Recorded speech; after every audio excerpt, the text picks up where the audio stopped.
कुछ बात है कि हस्ती मिटती नहीं हमारी, सदियों रहा है दुश्मन दौरे जहां हमारा। मेरे प्यारे दोस्तों, मैं हूँ doctor Hema Pande, motivation speaker और आप सबकी दोस्त। एक दुकान पर, जो चश्मे की दुकान थी, वहाँ पर बैठे एक व्यक्ति ने अंदर से कुछ आवाज़ें सुनी। आवाज़ कुछ यूँ थी कि अब आपको कैसा दिख रहा है। डॉक्टर ने चश्मा उसे लगाया जो खाली फ्रेम था और फिर शीशा डालना शुरू किया। एक बार, दो बार, तीन बार उससे पूछा कि ये कैसा आपको दिख रहा है, अब आप कैसा महसूस कर रहे हैं। उसने कहा पहले से कुछ बेटर है, अच्छा दिख रहा है। तो उन्होंने कहा कि अब, बोले अब थोड़ा और अच्छा हुआ है। तो तीसरी बार जब उन्होंने डाला तो उन्होंने कहा हाँ, अब मुझे साफ दिखाई दे रहा है। और इस तरह से वो चश्मा बनवा के बाहर चला गया। अब डॉक्टर साहब बोले नेक्स्ट जो भी बाहर बैठा है वो अंदर आ जाए। अब एक अनपढ़ व्यक्ति भी बैठा हुआ था, वो अंदर आया। अंदर आके उसने पूछा, चश्मा का फ्रेम लगाया और डॉक्टर साहब ने पूछना शुरू किया, अब आपको कैसा दिख रहा है। दूसरा, तीसरा, चौथा, पाँचवा, सारे कांच लगा देने के बाद भी उसने कहा मुझे नहीं दिख रहा है। डॉक्टर साहब ने कहा पढ़ना आता है? बोले नहीं। तो बोले तुम्हें दिखता है? बोले दिखता तो है, लेकिन पढ़ना नहीं आता है। तो बोले जब पढ़ना नहीं आता है तो यहाँ क्यों आए हो? बोले हमें ऐसा लगा कि चश्मा लगाने से दिखेगा और हम पढ़ पाएंगे। दोस्तों, जो कुछ आपके अंदर होगा वही दिखेगा। अगर हम आपको बताने चाइनीज़ भाषा बोलने लगें और आपको नहीं आती है तो आप नहीं बता पाएंगे। उसी तरह जो कुछ हमारे अंदर होता है, जैसे हम अंदर होते हैं वैसा ही हम दूसरों को देखते हैं और दूसरों को समझते हैं। इसलिए कभी भी ये मत सोचिए कि सामने वाला खराब है। खराब नहीं है, हमें वो खराब नज़र इसलिए आ रहा है क्योंकि हमने उसके बारे में गलत मानसिकता बना रखी है। और आज नहीं, सदियों से हमारे ग्रंथों ने भी इस बात को महसूस किया और उन्हें उदाहरण के रूप में प्रस्तुत किया। बिहार के एक गांव में एक रामदास नाम का व्यक्ति रामायण सुना रहा है। हनुमान जी ने को जब ये पता चला तो हनुमान जी कलयुग में सजीव हैं। उन्होंने कंबल अंबल ओढ़ा और राम की कथा सुनने जा पहुँचे। अब उन्हें बड़ा मज़ा आ रहा था, कथा सुनते जा रहे थे और आनंद लेते जा रहे थे। वही राम, वही लक्ष्मण, वही सीता, सब कुछ ऐसा लग रहा था, वही सब वर्णन हो रहा है, यथार्थ नज़र आ रहा था। हनुमान जी उसमें खो गए, लेकिन अचानक ही एक विवाद खड़ा हो गया। रामदास ने कहा कि जहाँ अशोक वाटिका थी और सीता माँ विराजमान थी, वहाँ पर सफ़ेद फूल थे। जैसे ही ये शब्द सुने वैसे ही हनुमान जी उठ खड़े हुए।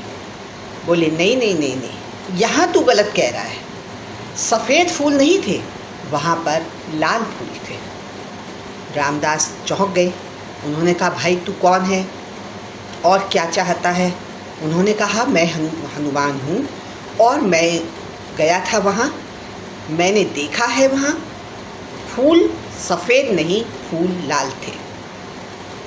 रामदास बोले देखो, जो मैं लिख देता हूँ वो मैं मिटाता नहीं हूँ, इसलिए फूल सफ़ेद ही रहेंगे, तुझे क्या लेना देना है। हनुमान जी बोले अरे वाह, ये तो गलत मैसेज जाएगा। जब सफ़ेद फूल थे तो तुम सफ़ेद क्यों कह रहे हो जब वो लाल फूल थे? और विवाद बढ़ गया। हनुमान जी ने कहा तुम्हें विश्वास नहीं होता है तो चलो भगवान राम से पूछते हैं, और रामदास को लेकर भगवान राम के पास पहुंच गए। भगवान राम से बोले देखो, एक बात मुझे समझ में नहीं आ रही है कि अब तक इसने जो भी विवरण दिया वो बिल्कुल सही सही था, मुझे परम आनंद आ रहा था प्रभु, लेकिन अब तो ये गलत बात बोल रहा है।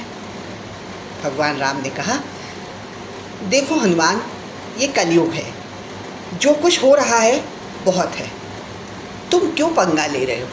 छोड़ो, पहले तो तुम्हें चुपचाप इनकी बातें नहीं सुनना चाहिए, और अगर सुन भी रहे थे तो कम से कम बीच में विवाद तो मत खड़ा करो। फूल सफ़ेद हो लाल हो क्या फ़र्क पड़ता है?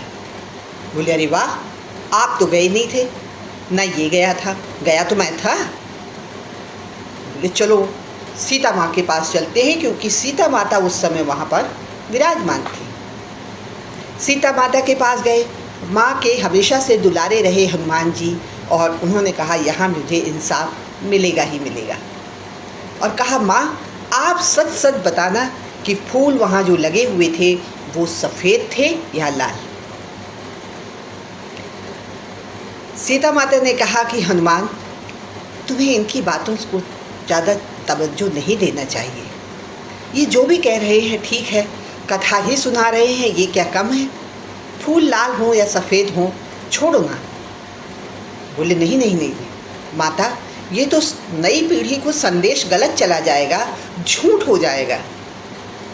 सीता माँ ने कहा हनुमान तुम बिल्कुल सही कह रहे हो, तुम्हारी माँ को कोई हर लाया था, भगवान की पत्नी को, तुम्हारा क्रोध से तुम्हारी आंखें लाल हो रही थी, तुम उस समय आग बबूला थे, तुम्हारे ऊपर तुम कंट्रोल नहीं कर पा रहे थे अपने ऊपर, इसलिए तुम्हारी आंखों में खून उतर आया था, इसलिए वो फूल सफ़ेद फूल भी तुमको लाल नज़र आ रहे थे। दरअसल फूल तो सफ़ेद ही थे। दोस्तों, हम जिस तरह से देखते हैं लोगों को, वो व्यक्ति हमें वैसा ही दिखाई देता है। हम जैसे अंदर से होते हैं, हमें वो चीज़ें वैसी ही नज़र आती हैं। इसलिए गैरों पर नहीं, अपने ऊपर काम कीजिए।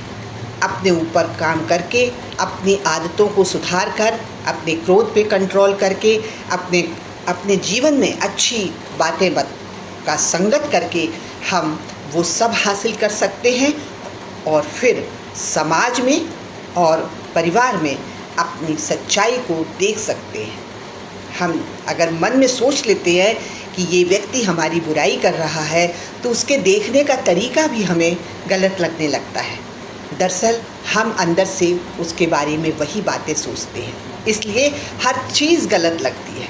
और जब हम किसी के बारे में अच्छा सोचते हैं तो हमें हर चीज़ अच्छी नज़र आने लगती है। दरअसल हमारी नज़रों का ही फेर है, हमारा नज़रिया ही हमें अच्छा या बुरा बनाता है। तो किसी और पर नहीं, अपने आप पर काम करना चाहिए। जीवन इतना छोटा है कि हम सब पर रिसर्च नहीं कर सकते हैं, तो हमें उन महान लोगों की, उन महान व्यक्तियों की जीवनी को पढ़ना चाहिए कि उन्होंने अपने जीवन को कैसे कैसे उतार चढ़ाव में भी संभाल कर रखा, कैसी अच्छी आदतों का निर्माण किया, कैसे अपने समय को बचाया, और कैसे उस समय को सही ढंग से सही लोगों के सही चीज़ पर लगाया। दोस्तों, अगर आप चाहते हैं कि आप मूल्यवान बने, आपकी वैल्यू बढ़े, आपका समाज में सम्मान हो, तो उसके लिए खुद पर काम करना होगा, खुद को बदलना होगा। चलते चलते बस इतना ही कहूँगी कि सच कड़वा होता है, लेकिन सच का कोई जवाब नहीं होता है। इसलिए इत्र से कपड़ों को महकाना कोई बड़ी बात नहीं, मज़ा तो तब है जब खुशबू किरदार से आए, और किरदार से खुशबू आने के लिए मेहनत तो करना ही पड़ेगी, अपनी वैल्यू बढ़ाना पड़ेगी, अपने ऊपर काम करना पड़ेगा। आज इतना ही। जय हिंद, जय भारत, नमस्कार।